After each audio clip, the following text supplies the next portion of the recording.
I've always been told how average I can be. Always been criticized about being average. But I want to tell you something. I stand here before you, before all of these people, not listening to those words, but telling myself every single day to shoot for the stars, to be the best that I can be. Good enough isn't good enough if it can be better, and better isn't good enough if it can be best. I learned how to make an impact from the wisest person I ever met in my life, a third grade dropout. That third grade dropout, the wisest person I ever met in my life, who taught me to combine knowledge and wisdom to make an impact, was my father. My father, wisest man I ever met in my life. My father taught himself how to read, taught himself how to write, decided in the midst of Jim Crowism, as America was breathing the last gasp of the Civil War, my father decided he was going to stand and be a man. Not a black man, not a brown man, not a white man, but a man. He literally challenged himself to be the best that he could all the days of his life. I have 4 degrees. My brother is a judge. We're not the smartest ones in our family. It's a third grade dropout daddy. A third grade dropout daddy who was quoting Michelangelo when he was a cook at Cal Maritime, saying to us, boys, I won't have a problem if you aim high and miss, but I'm gonna have a real issue if you aim low and hit.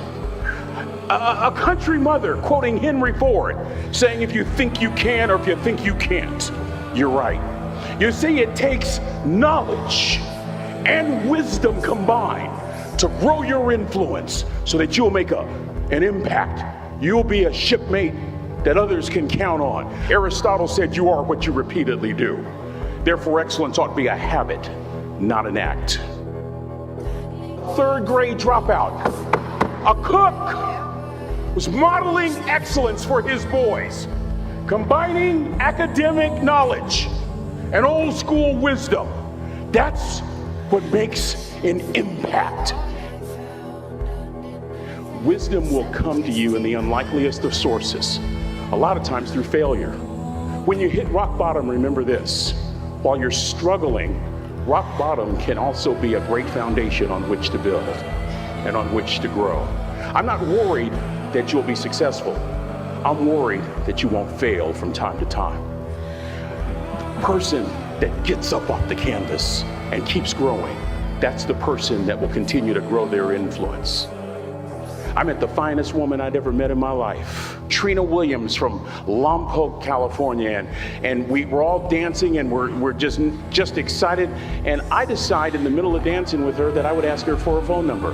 The next day we walked to Baskin & Robbins ice cream parlor. My friends couldn't believe it. This has been 40 years ago, and my friends still can't believe it. We go on a second date, and a third date, and a fourth date. We go together for a year, 2 years, 3 years, 4 years. By now, Trina's a senior in college. We get married, we have a few children. Our lives are great. One day, Trina finds a lump in her left breast. Breast cancer. 6 years after that diagnosis, me and my 2 little boys walked up to mommy's casket. And for 2 years, my heart didn't beat. If it wasn't for those 2 little boys, there'd have been no reason for which to go on. I was completely lost. That was rock bottom. You know what sustained me? The wisdom of a third grade dropout. The wisdom of a simple cook from California Maritime Academy. We're at the casket in College Station, Texas.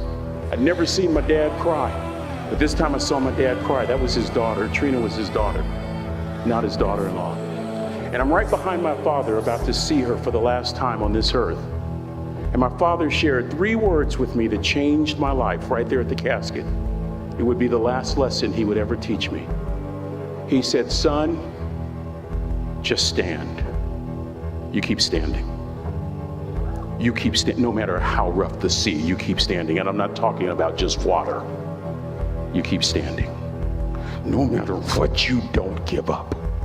I learned that lesson from a third grade dropout who was a cook at Cal Maritime, who said, boy, you keep standing, no matter what.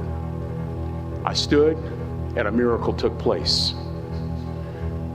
Let me take you back to 2 days before Trina died. No hair because of chemotherapy, cadets. A tummy pooched out because of a liver no longer working. She weighed about 75 pounds. And as clearly as I'm talking to you today, these were some of her last words to me. She looked me in the eye and she said, it doesn't matter to me any longer how long I live. What matters to me most is how I live. I've come here with honor, with bells on, to ask y'all one question. A question that I was asked all my life by a third grade dropout. How you living? How you living? Every day ask yourself that question, how you living? Here's what a cook in the dining center would suggest you to live this way. That you would not judge, that you would show up early, that you'd be kind, that if you're gonna do something, you do it the right way. That cook would tell you this, that it's never wrong to do the right thing, that how you do anything is how you do everything. And in that way, you will grow your influence to make an impact. In that way, you will honor all those who have gone before you, who have invested in you, from teachers to grandparents to mom and dad. And when you combine that academic knowledge with that wisdom, oh my goodness, you will change the world.